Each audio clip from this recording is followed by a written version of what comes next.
I am so sick and tired of cheesy GoPro mounts. I've tried them all. So I'm going to try a new one. This is not a paid review. Check it out. You got to clean the area in which it's going to go on with the alcohol prep pad. Yes, the alcohol prep pad. Yeah, you don't want that.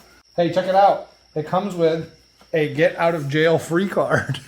That's cool, Zai. Then you're supposed to take the secondary pad, and it says to wear a glove, so I'm assuming the chemicals are really good in this one. And this is adhesion promoter. Woo! That does smell tasty. And then it says to do some of this. And then pre-shape this. And in the card, it says to put a little bit of a bend on the corner edges too to reduce tension. So we're actually I'm gonna mount this just like this. Just like that. That's what it's gonna look like. What do you think, Si? Yeah, good.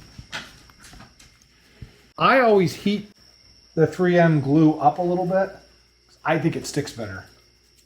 And it's an old mechanic trick that somebody showed me. So I don't want to scorch this, and this isn't in the instructions, but this is the way that I do it.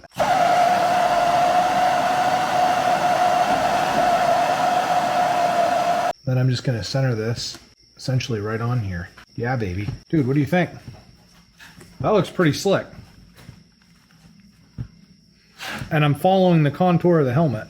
And the other thing I like about this is that it's down low, so I might actually even be able to access my vent now. Sweet. Yeah, I like this a lot. That's what it looks like.